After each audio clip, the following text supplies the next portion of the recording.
Welcome to Echoes of Ikigai. I'm your host, Elijah. I'm here today with Bruce Bang, the producer, Grammy-nominated producer, Gold Plaque. What else, man? What else can I say about you? Head engineer of Usher's Super Bowl halftime show. Yeah. I saw that. The Emmy-nominated too. Emmy-nominated 3 times. Oh, shit. The most viewed of all time. I think televised event maybe or something. Damn. Yeah, so it was pretty nuts.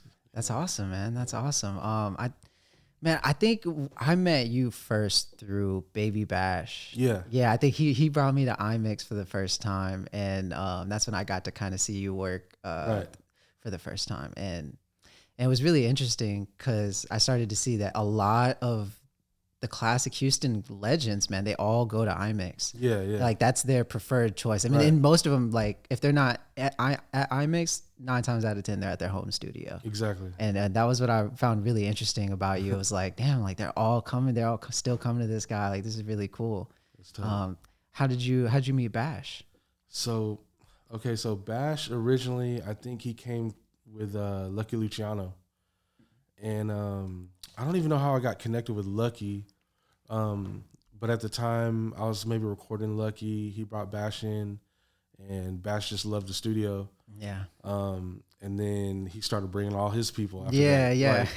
Like, out of everybody I work with, Bash has definitely, been one of those ones. He's not afraid to like share the game, the connections. Yeah, for like sure. if he fucks with you, he really fucks with you. So, shout out to Bash. He's always showed love. But yeah, so working with Lucky Luciano, and then after that, I think we did. There was like some dope house projects that he was kind of working with Lil G and Rashid, and all those guys, Juan Gotti, and after that, the rest is history. We've been doing everything since then. So That's awesome, man. You were telling me a little bit about being an artist before being a producer. What was that transition like? And so my first album came out in 2002 for the millennials out there. Yeah. But 2002, and it actually came out around the same time like Bash and Frankie J came out. Yeah. So I think Bash was actually familiar with me because running the same car show circuits and using the same graphic artists and distribution, that we would see each other's covers. And so he always remembered my first album was called They Call Me Bruce. And he thought it was funny because there's a movie called They Call Me Bruce. So that's why we actually named it that. Yeah. But at the time, Joe was really hot in R&B, and his album was My Name Is Joe. So that's why I did They Call Me Bruce. And so that's 2002, first album. I recorded, mixed almost everything, produced almost everything, and came out 2002. Nice. What was the one of the first big projects you worked on whenever you transitioned to being a producer?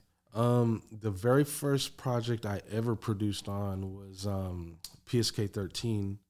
Yeah, and I know PSK. He was already working with the producers that I was learning from at Southern Fried Entertainment. And but as far as like projects that people really knew, like in beyond like the city and stuff, was the Paul Walker Millionaire, Get Your Mind Correct. And I think that album did over 100K units, like physical, back then, which for indie out of Houston with like no radio play, no music videos, that was really big. So for sure, that's a gold plaque today, for sure. Man, it might be certified by now. Who knows? Yeah, you just I need to check on that though. No, for sure. But that would be. That's dope. what I was thinking when I was looking at your bio. I was like, man, I feel like you gotta have more, man. I'm like, there's like maybe like a Tech Nine project I work on. Yeah. There's like some of the older like Paul Wall, Kiki projects. But the way they compute it with the streams and all that is so weird. It's like, who's gonna actually do all the calculations unless you're really asking for it? Like, hey, is this Yeah. I worked on when we had the Finesse 2 Times project. We had to. As it transitioned, we were already kind of calculating everything because we're like, damn, this might be gold before it even leaves our hands. Right. But then once Atlantic got it, they were like, man, we need like every single piece of data involved. Like it took about like a week or two really getting everything, because you know all that stuff comes in late too. Right. So we're sending updates like every single day until like the exact moment it hit gold. So it was actually kind of cool, but also seeing like that other side of how much work actually goes into making sure this gets certified and everyone gets their credits. And you know, that was, I actually had to you know, do extra steps to get my credits on that, because when that the Traumazine project came out, they credited like everybody except for me on there, even though I recorded Sauce Walker, Lil Kiki, Big Pokey, Mike D. I recorded all of them. And then T Ferris actually hit me to do the session. You know what I'm saying? So I'm like, dang, they left me off on the credits. So before it was even gold, as soon as it came out, I already realized, you know, what happened. So it was kind of like an ongoing process. But, you know, once we got in touch with the right people, they were able to, you know, connect the dots or whatever. Yeah, I mean, it's a simple fix, honestly. Most of the time. It even happened with the Usher album too. Damn. Because there's, on that project though, there's so many people involved in one song. Yeah. And then I did some tracking for the bass guitar on this song called Naked that's on the Coming Home album. And they left me off. They left the musician Bobby Avila as well, but he wasn't tripping because he has like all these accolades and Grammys and But I'm like, dang man, they left me off, like, you know, by engineering credit or whatever. So he was, you know, shout out to Bobby, but he hit up the right people to get me on the credits, so I didn't miss out on that. Yeah, I mean, I guess as a producer, that's probably like the first thing you're looking at when a project, especially a notable now, project. Yeah. Well, the thing is with now, stuff, it rarely goes gold and platinum. Yeah. So if you're even, you know, remotely think that it's going to go, you need to make sure you try to get your credits right? ASAP. Yeah. But also, there's no, you know, physical copies with the album liner notes, produced by, mixed by. So that's almost like my business card. Yeah. Like if my name doesn't pop up associated with that project, you know, nobody's going to know that I had hands in it, right? Even on like Apple Music, you can like view credits. Yeah, in the credits. But what they don't have it where it's hyperlinked to where you can see, okay, this people engineered it, click on that person, and then everything that they engineered on showed up.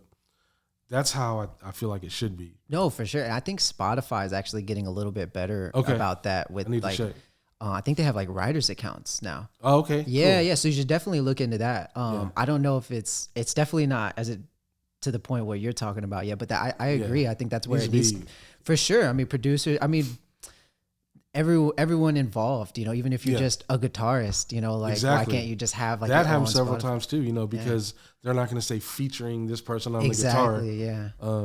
I you know, several musicians I work with, I'm sure they don't get their just credit. Yeah, no, they get paid, you know what I'm saying, but it's like the credit is just as valuable.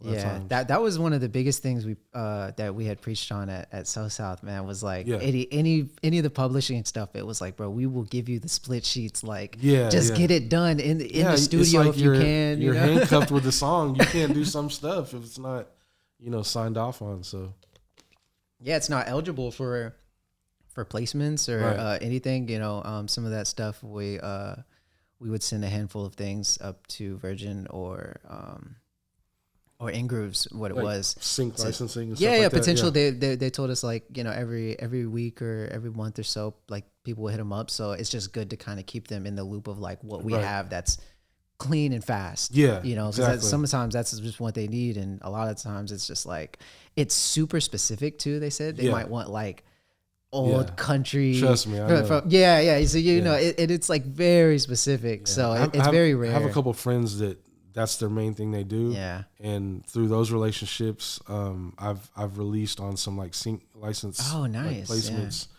Yeah. But yeah, they want to deal with as few people as possible. Yeah. They don't want 5 people on the song. You know what I'm saying? They want one writer, one producer. And then they don't want no samples. Yeah. No covers, no interpolations. They don't want to have to pay anyone else that they should. Yeah. And like, you know, worst comes to worst, if like the thing wasn't straight, then somebody's like, oh, well, like, where's my 25%? You know, like, oh man. Oh, and then now that there's you know, Splice and all these you know, loop libraries, they X'd all those out too. They don't want nothing if it has like splice or whatever, because they don't want the same thing popping up on somebody else's. Yeah. No, I mean, it makes sense. You know, they just want to. I'm sure Splice is obligated something if it gets licensed, right? You know, so, I don't even know. It's like it gets weird. It's like, oh, it's free licensing, but if you get into the details, it's like, what if you make a certain amount of money, then you kind of owe us some, or they're very weird, very different. I always recommended people just go in the studio, like even if it's just, hey, I really like this song or I like this sound, like just remake it. Exactly. That's always your best bet. I like it, for inspiration. Absolutely, I still for use sure. it, but I don't just drag it and drop it exactly how it is. It's like I got to change it or redo it or something. Yeah. So tell me more about the Megan project, man. That was a crazy record too. Yeah. So I only got to work on that one.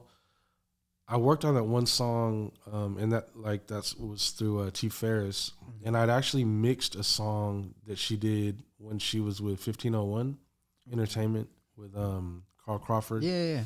And that was also through T. Ferris. He had got me some mixing work. I mixed a couple of their artists before Megan. Hallelujah. I forgot some of the other artists that I mixed over there. But so I mixed something of hers, but it never came out. And then later, I guess once all the 1501 and the business got, settled or whatever, Ferris had reached out to me because he knew I already recorded Kiki.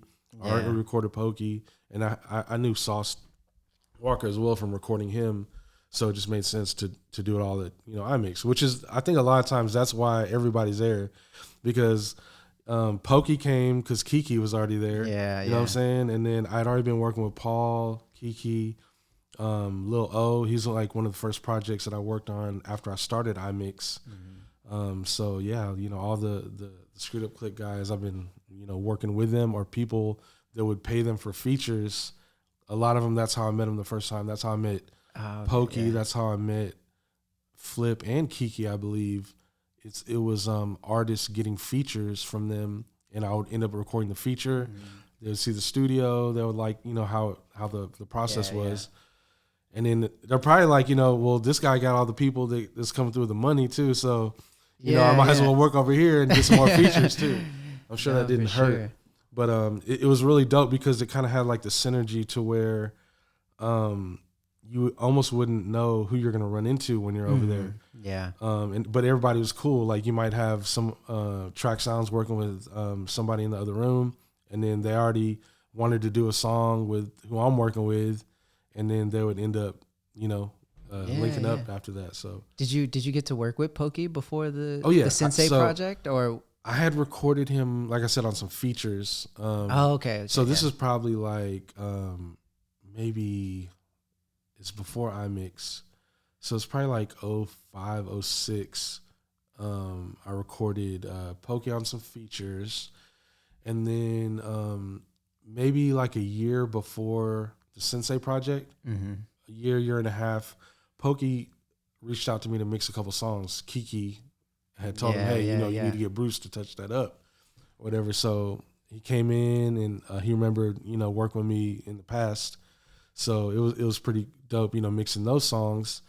And then within that process, I met my current business partner, Sid Angelo, who has a company called Winter Regret. Yeah, I know Sid. So he at the time was getting features on different projects that he was working on. Including Kiki, including Pokey. Yeah. So those first couple songs that Pokey got mixed, I think one of them ended up being on the Sensei project because Sid and Pokey ended up, kind of partnering up on some stuff. After Sid got him on a couple songs, he's like, man, I think he was interested in A&Ring some of that's essentially stuff. Exactly what he did. Yeah, I mean, because for Sid, he was a rapper, but he was also a fan. Yeah. And he was a big fan of Pokey. That was his favorite artist. So it was just a time, I think, where Pokey was like, he was kind of doing it by himself. And it aligned to where they both wanted to do it at the same time. And Sid had like the relationships with the producers in the studio. and all that. And then he was like, you know, putting records together with and for Pokey. Yeah, man. That was a great run too. That project. I remember we worked with them a lot. You know, so South ended up getting Sensei, and I think they got the recent Posthumous album that they had just recently dropped. Pretty positive. Yeah. But yeah, man, that was really cool getting to work with them. And yeah, Sid kind of took point on the whole thing, and things really started moving along. Yeah. Because it had been an idea for the longest, right? You know, and it had been talked about, and then right. I had met with Pokey once, but you know, it was more like trying to get stuff organized. Man, that was actually kind of one of my first experiences, kind of working with someone and then them passing away like soon afterwards. I think. It was crazy, man, because like it was after all of the album and everything was going really well. Spent so much time with him, man. Yeah, and it was like he was probably one of the first artists that I met who remembered my name. That's like dope. After the first time, like the second time he saw me, oh, what's up, Elijah? And like not that like I never really had an issue with that because I know like artists meet so many people, like it's whatever. But like that to me was like, you know, we always like I felt like we had a really cool relationship, and for the long we actually had. Really, it's kind of upsetting, man. We actually had a meeting scheduled, and we had talked like a few days before that happened. Yeah, we had a meeting scheduled that next week. Yeah, and unfortunately, you know that happened. But he was one of my favorite artists that I worked with. So it's super really humble, cool. super humble dude. Yeah. It was just like he was just doing it. He almost like didn't want to do it a little bit, you know. But it was really cool seeing that, you know, when he really like kind of got motivated to do it, that he how serious he took That's it. What I mean, it just takes motivation because it's not like you can't rap or you don't want to, but it's like what's going to get me off the couch. Yeah, you know what I'm saying? It had been so long since a real project too, you know. So people were, you know, waiting for that. They wanted that. Yeah, no, that's what, bro. Every meeting was like, bro, like they want this, bro. You know, I think I'm glad that he got to see that the people really showed out for him. That's a classic album. I mean, right around the time, I think the last time I checked, when I was at Slow South a year or two ago, they were at like 10 million plus streams on that, at least on that project. Yeah, wow, I didn't across know. Everything. But no, at least because I remember coming out, like we would check like, all right, 4, 5, 6, 7, in the beginning of the project, you know. Right. And Pokey's such one of those artists that.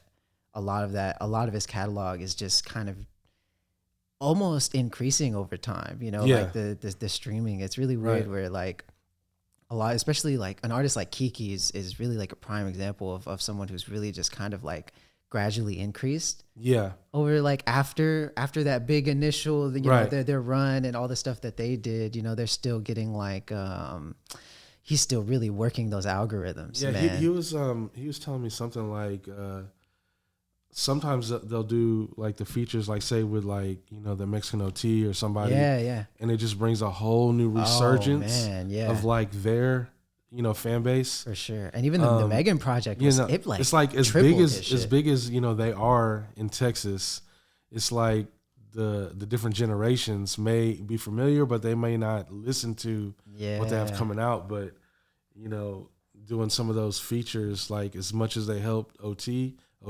helped them, and Sauce Walker and all these other guys that they work with as well.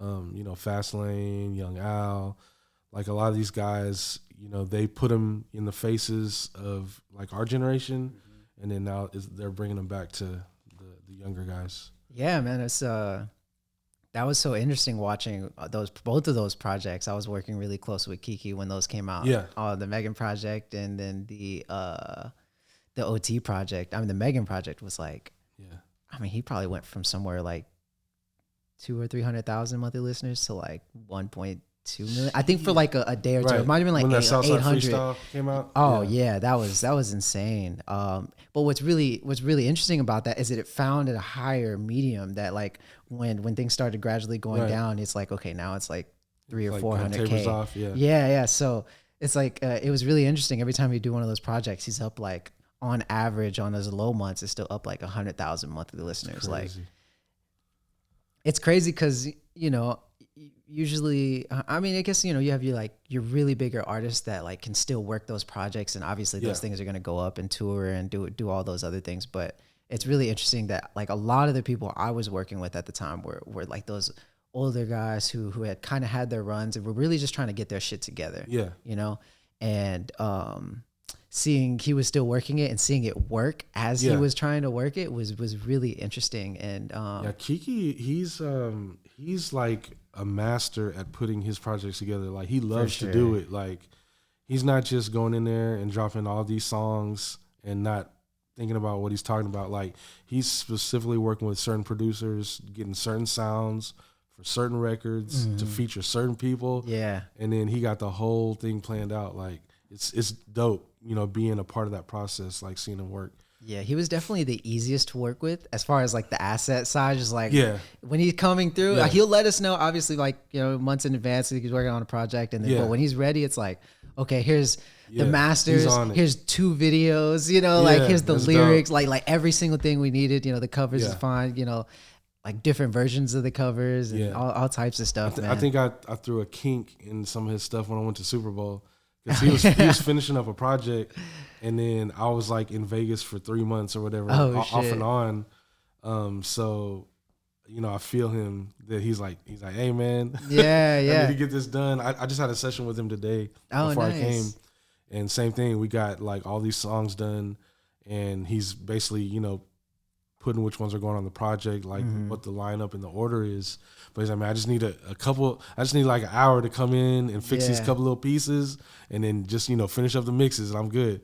So that's what I just came back from doing right now. Nice. Yeah, he's always like trying to get it done early in the morning too. Yeah, that's what I love about Kiki too, because he comes specifically for a purpose. He ain't trying to hang out. Yeah. He ain't gonna stay late.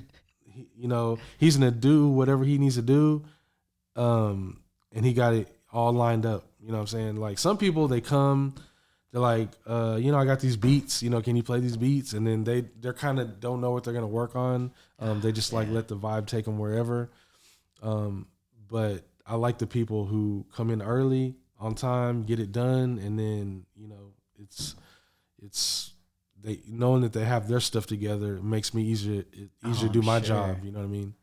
Yeah, it's always, man, artists in general are just, it's tough to kind of have all that stuff together. That's the difference between like being an artist and being able to run your own label. Yeah. And he's one of those, you know, few people that can do all He could definitely do it. We actually had a lot of conversations about it. Just waiting on the right artist. You know? That's he's really tried it. He's tried to, because I've been a part of those processes, and those artists are doing really well right now. Yeah. But he, you know, he tried to do a few artists, but I think once his work ethic is different than everybody else, and that's kind of what sets him apart. And if you can't keep up with him on that end, you know what I'm saying? It's like it's tough for him to, you know, put his faith behind him. You know what I mean? Whether it's, you know, just being able to, you know, do the work or not having the vision that he has. Like, cause sometimes people have a smaller vision and he has something bigger, and when it doesn't line up, you know? Yeah, he was, he had me working on a couple of different projects for that. And that was like one of the biggest things. Just like, man, like, I'm ready to go, you know, like these guys, they're not ready, you know? And, cause he's ready to like, okay, get you in the studio, do that. And then, you know, come be outside with me and, you know, come to these spots. And if you're not even like getting this first part done, then like, why are you trying to be outside with me? Right. You know? Yeah. Makes sense. But it was interesting, man. Tell me a little bit about owning iMix, man. And just you being a studio owner in general. I feel like I've worked a lot with just different producers and studio owners and just studios in general. And I feel like it's a kind of just as tough as just being in the music industry. Yeah, man. The studio business is a tough business, especially right now. I think what's kept us going is just the name brand. iMix. We have a good, you know, reputation. We have a small circle of engineers and producers, and when we find people that mesh well with the team, we try to hold on to them. And all of us are the same to where we like to share knowledge. You know, we're not like hiring any secret cheat codes. I'm not talking down on other studios, other engineers. Just not who I am. I feel like we can all be successful with that without doing that. But for the studio business back in the day, I think it was like maybe a little more difficult to get in some of those bigger studios because the rates were so high. And I think when iMix first started, we started around 2009. Me and my business partner, one of my current business partners now, Steve-O, but when we started, it was just to where we had like the right equipment, we got the right space, and we didn't have nothing else to do but record, produce, whatever it is. So y'all were at the same spot? No, we were at a spot off of West 34th Street off 290. Oh, that's still like right there. It's still there. Yeah. That's like close by. So everything. It was a bunch of rehearsal studios when we moved in, but they had one big studio in the back.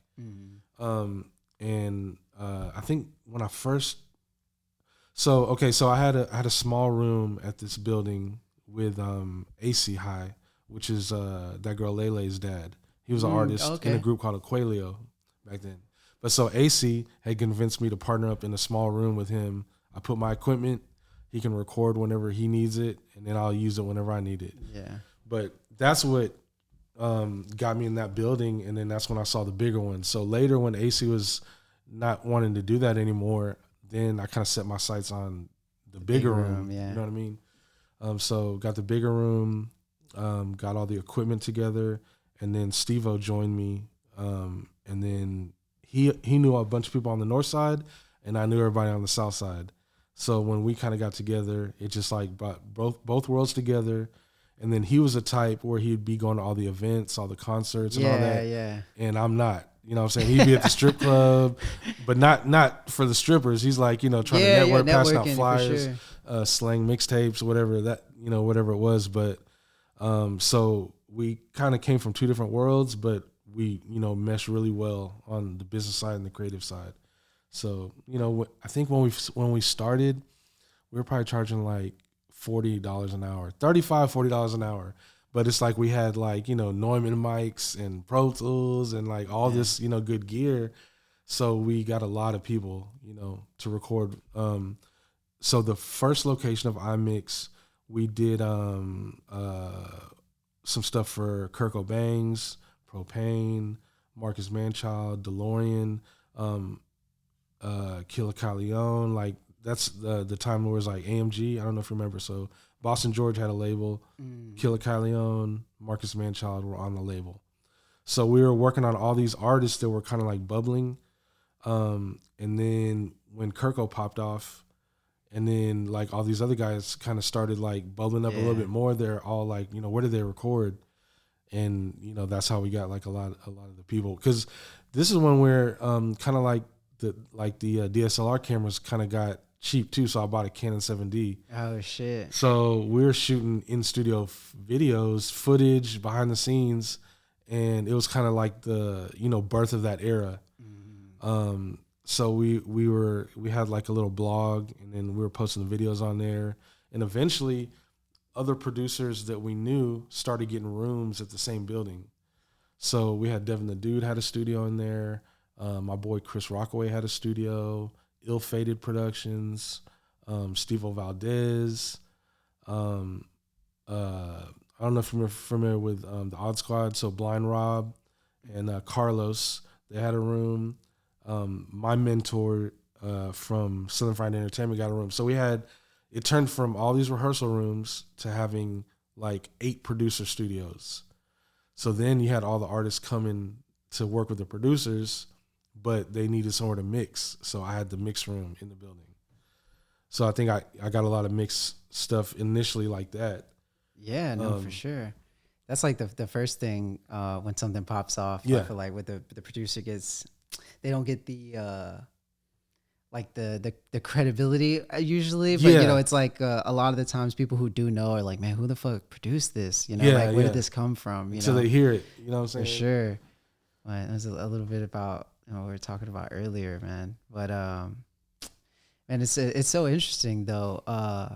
Just having a studio and going through. How do you feel like COVID was during that time? Because I feel like that was such a especially for like a studio business? That was a crazy time because there's a lot of things that happened. So the bigger artists that I worked with that had consistent shows every week, like that was a loss of income for them. Yeah. Right. Yeah. And then there's everybody who can't go to work. They're getting like these stimulus checks. So now they're like almost rebirthing their, I'm going to be an artist. Yeah. You know what I'm saying? I'm going to be so a rapper. y'all did I'm going to be a singer. You know? So there's all these people who all of a sudden didn't have to work.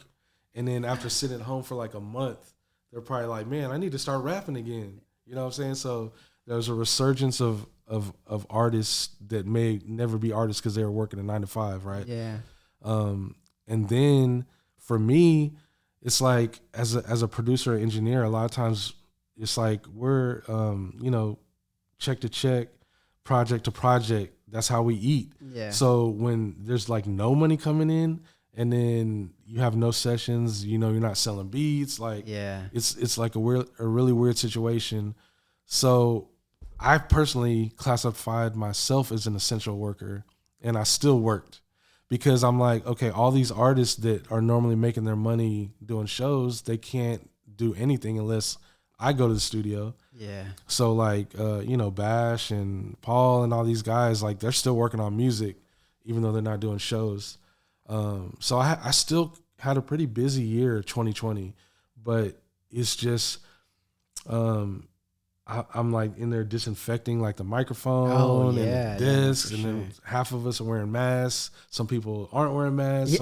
Some people, I'm just like, look, if you're not gonna wear a mask, just don't do no video pictures in here. Yeah. Because the mask mandates were pretty strong. At that time, right? And then I didn't like wearing a mask. So I had like one of them like clear face shields, like thinking I was gonna do something. Like it's silly, like thinking back on it now. But down in Texas, I think a lot of people moved to Texas because we're a little more open than everywhere else was. I never felt like we were even locked down. Honestly, not for me. Not for me. I mean, I was everywhere, bro. Yeah. I mean, like it was like normal days. No, my wife, she was chilling. She didn't work for like a year and a half. Like even when they started opening, she was chilling. Yeah. But I did feel really weird getting back into those public situations though, like especially like mass groups or like festivals or anything. I was gyms and all that. Everything was just weird. Yeah, that was gyms especially. I just like was only working at my apartment gym after that for a while. Yeah. I didn't go back to a real gym for like a year or two because I started getting a phobia about using gas pumps. Even now. Damn, yeah. As soon as I touch that gas pump, I'm straight to the sanitizer. Because I'm like, man, especially now cold season, you can catch anything, touching all these places, man. Nah, for sure. But I think that was one of the good things about COVID, that it just made us more mindful about. Yeah, I mean, like I've probably gotten like sick maybe once since COVID. Like other than having actual COVID, maybe once or twice. Right. And I think that like I used to get sick like once or twice a year. Yeah. On average, but I never got COVID sick, but I got sick like after I got the first vaccination. What? And then because I was like fighting with my family, I didn't want to get vaccinated, right? Sure. And then I think it became a thing where you couldn't fly. Yeah, you needed your and card. I had to go to LA for something, and I ended up doing it. Around in LA I was sick for 24 hours. I was pissed. Damn. You know what I'm saying? But after that, I was good. I haven't been sick, so. Dude, COVID like fucked me up, bro. Man. Like that whole year was supposed to be my year. Yeah. Yeah, just like 2019. Yeah, it was a lot of stuff that got canceled. 2019. So the beginning of 2020 is probably like. So I remember specifically, I was in LA the day that Rudy Gobert had announced he got COVID or something like that. Oh shit! And I forgot, he was like joking about it or something. Mm-hmm. And then once some other NBA players got it, they just paused the NBA season. So I was like, oh shit, it's like some serious stuff. Like, cause that's never happened. They just paused the season indefinitely. And I was there in LA doing mix sessions with Ashton Travis and Jason Joshua. So I was hyped. I'm in the studio with Jason Joshua, because at the time he's like mixing all the biggest records or whatever. And a a project that I already tracked, did a lot of mixing on. They were gonna do like all the final touch, mixing and stuff like that. So, but after our first session and they closed the NBA, he basically like, I can't work no more. Like we're shutting down or whatever.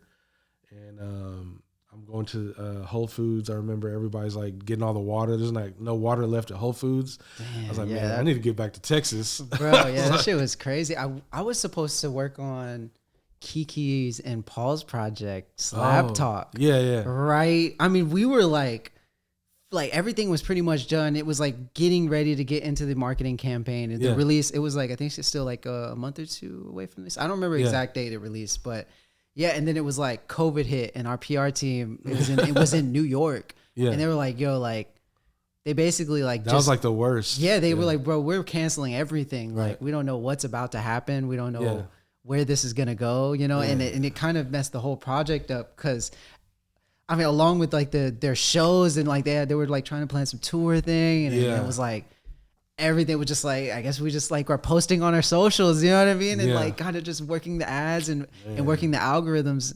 It really sucked. Cause that was like, I think that was my first opportunity to work on like a bigger project other than kind of the stuff that was just gradually coming in from time to time. So you've been doing it for a while then. Oh yeah. Okay. That was probably like my first, I mean, like I interned with So South. Okay. Like before COVID for maybe like 6 to 9 months. Nothing crazy really came in. I got to meet most of the guys because they're coming in usually once a month at least. Right. So I kind of got the introduction, and then later after COVID, after that happened, because I actually worked with Steve at his other company. I don't know how familiar you are with Steve. Steve Phelan. He's the co-owner over at So South. Oh, okay. Yeah, yeah. Well, he has another company which was like they install like fare collection systems in government transportation. Okay. So like, like on a metro bus or like at like train stations, things like that where you pay. And I was like transitioning into that because I was an unpaid intern and I was like getting ready. I'm like, bro, I can't. Yeah. You know what I mean? Like it just doesn't make sense. It's cool being here, but I guess right. And so he kind of offered me that opportunity and it was cool. It was working out. And then like a month into it, that happened. But I was still like interning at So South and kind of going there like after work or like on the weekends and stuff. And then COVID happened and he just put me on furlough because like all their shit was government transportation and there was no government transportation going on. And what was really interesting about that, a month or two goes by and then Randy actually called and offered me a position. Yeah, it was really interesting. That's when I kind of got involved with there. Like I said, I was already familiar with the team. I had met everybody, so it was really easy to kind of go in there. And plus, it was all remote until like January 2021. We weren't even in the office. I love that part of it. Oh, it was the best part because I did record some people, but it was like my core group of clients that I've been working with for years. Mm-hmm. Like I wasn't just taking new people. Like you just got to email it to me. Because people are like learning how to record themselves at this time. They're taking their stimulus check, buying a microphone. Getting Logic, bro. Exactly. Buying a laptop. And I was down for it because makes your job easier. For years and years, like, being a recording engineer, like we used to joke, like being a session whore. It's like you're doing sessions all the time for other people. So you're not making beats. You're not making songs. You're just working on everybody else's stuff. Like you're getting paid, but it's like you're like the shoemaker with no shoes. And so the first part of my career was kind of like that. But, all these people like, recording at home, it was dope for me to start doing the remote mixing work because I was familiar with it before the pandemic, but I never really tried to do it. So I had a system where people could send me their files. I could send them a YouTube link and it would be like a screen recording of me live mixing their song. Oh shit. And they can listen on their home speakers or in the car, on the phone. That's dope as fuck though. Yeah. So I still do that for some customers I have like in Cali or wherever, New York or whatever. I actually did I mixed a Webby project and they watched me mix their song. Yeah. That's dope. But Webby was like paranoid. He's like, man, who got this link? I'm like, nah, it's a private link. It's a private link. Yeah. He's like, man, it's on YouTube. I was like, nah, it's only like only you and your producer can see it. That's it. So that was funny, like, you know. But I never thought of it like that. So for sure, man. Yeah. But yeah, I'm not gonna do that to people, like an unreleased song and just like. Man, I've had people look at me so crazy. Like, I don't know if you've ever been in at So South in like the conference room or anything, but you know, like we'll usually get in there, you know, especially with the new artists, like, oh, you know, play some stuff, you know, like put it on speakers, right? Yeah. I forgot who it was. I want to say it might have been Tony Draper. And like, I was like, he was like trying to show us a song. He's trying to show us a song. I was like, oh, just send it to me, or like, we'll play it on here. He was like, I even saying those. I was like, bro, I was like, you think I'm about to send this? And he got upset. I was like, oh no, bro. Like, nah, he's from the old school. Yeah, no, for sure. Yeah. And like, I didn't even, like you said, I didn't even think about it like that. And was like, oh, like, I was like, bro, like I could figure out some connection, or you could Bluetooth it or something. Right, like, right. But it was just funny, kind of like the similar thing, man. That was was really, but tell me, I don't think we really even got into the Super Bowl. How was that, man? That's insane. Yeah, that was. I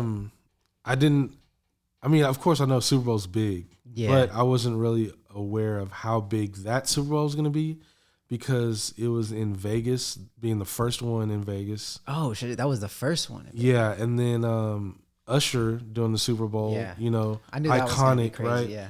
And then he had just finished doing, I think, 100 sold out shows of his residencies in Vegas. So he was everywhere. Yeah. You know what I mean? And the initial session that I met the Avila Brothers with Baby Bash, of course. And after 2 or 3 sessions together, they asked me if I'd be down to go to Vegas to work on the Super Bowl. So I was like, you know, hell yeah. And then in my mind, I'm thinking, yeah, it'll probably be, you know, a couple weeks or a month, you know what I'm saying? But it turned into being something way more. And how long was it? What were you working on? So I started going, I think I went out there in November for a week, and then December for a couple weeks, and then everybody took a break for, you know, New Year's and Christmas and all that. Yeah, everyone's off. And then after January, I was pretty much there solid January and half of February. Yeah, so 2.5 months, something like that. What were you just like working on, like the sound of everything, or like?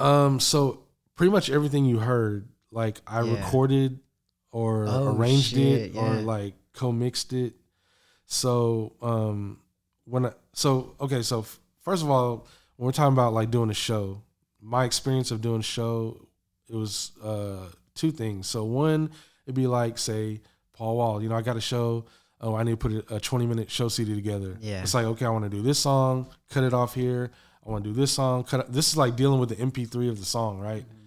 And he's like, you know, and then I'm like, what about, you know, let's put an explosion here. Let's put a siren here. That's my experience with a show mix. It takes about, you know, 30 minutes, 45 minutes, and then it's done, right? So, but then I've also experienced being a playback engineer over the last 5 years.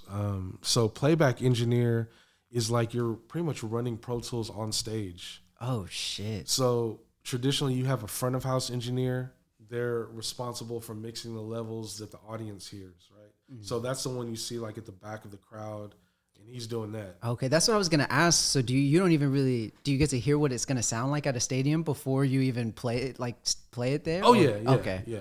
And it sounds way different in the stadium than it sounds at home. On the TV. No, that's what I was thinking. Like you have to prepare for that. The people that heard it in the stadium, you know, they're probably, you know, it's cool because everyone's yelling. It's and shit. Gonna be loud, but the clarity and everything, just because it's so echoey in there, you know, you can't really hear it well. But yeah, so playback engineer, it would be like, say, a singer, they want to use autotune or some effects on their voice.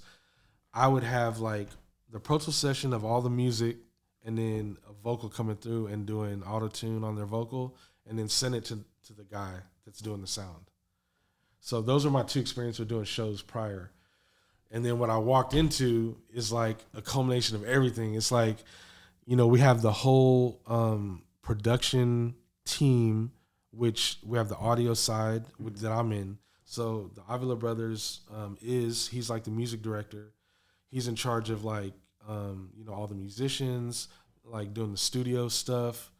And so he was pretty much my boss during that. Yeah. But in addition to that, there's like the live sound team. When Usher performs, He has his front of house engineer. He has his person that's pushing play on his music. And then they have the choreography. And then they have the people doing the visuals. It's like all these, couple hundred people working on this show. So what I thought I was going to do compared to what we did, it was like, vast. I mean, shit. Apart. Now you're gonna be able to do anything after that. Yeah. That's insane. I can't imagine. Like, did you have to work with the choreography team at all? Like, or is that kind of just like you give them final product and then they figure that shit out after that? Nah. So when I got there, most of the show was already. They know which songs they're gonna do, and they're just kind of changing the lengths of certain songs or the transitions between songs. So they're already doing rehearsal and choreography. Mm-hmm. And then when I came, we're basically going from just the raw form of this is how the show's going to be to doing all the live instrumentation on top of that. So taking the CD versions, and then now we're going to add live drums, bass, guitar, all these different elements to make it sound like it's live, but also keep like the record album version, the sound of it too. So that's what I was involved in, recording all those instruments, like doing all the little drops and the effects and the reverbs here and the delay here. That's all me engineering all that. Yeah, that's crazy. Yeah. Well, man, I wanted to ask one of the final things I want to get to, like, if you had any advice or, I don't know, because I feel like producing and sound engineering are two completely separate different things. But if you had any advice to give to kind of like both of those sides, somebody trying to get into that and especially just in the music industry in general, which could just be so like self-deprecating, like if you had any advice for people like that. Yeah. So being on both sides of it, I started as a producer, artist, and then I went to school for engineering. Mm-hmm. And what I found, the more I produced, the better I got at mixing. The more I engineered, the better I got at production. So they can kind of help each other, because now it's kind of like it's almost the same thing, because a lot of people, they're producing and engineering their own music, but just now I kind of look at it like all the stuff I learned in school, and then the people who tried to teach me these different techniques, it's like it's in the end of it, it's what sounds good. You don't have to put your limiter at this, or you don't have to boost this frequency. Like, because every song is different, and then everybody's gonna mix different because we have different taste and we have different ears. So yeah, whatever feels good and whatever sounds good, run with it. Anything you'd like to plug? iMix, shout out to iMix Studios. I mean, but anything else you're working on that? So iMix Recording Studios. That's home base, of course. I have my business partner, Steve-O, Black Card Steve-O, and Sid Angelo from Winter Regret.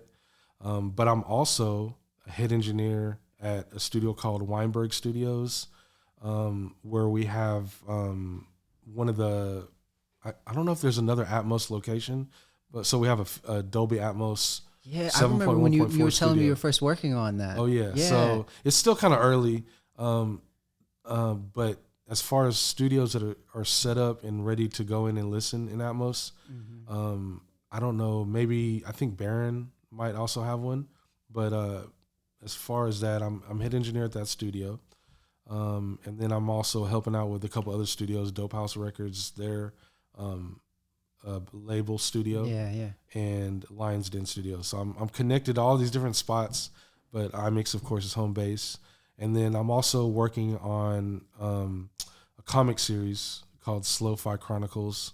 I saw that in the file. I meant to ask you earlier. So Slow-Fi Chronicles. Yeah, I'm gonna be dropping a lot of my original music, and then I decided to bundle it in this form, like soundtracks for the comic. Oh, that's dope. And then visuals, for the songs.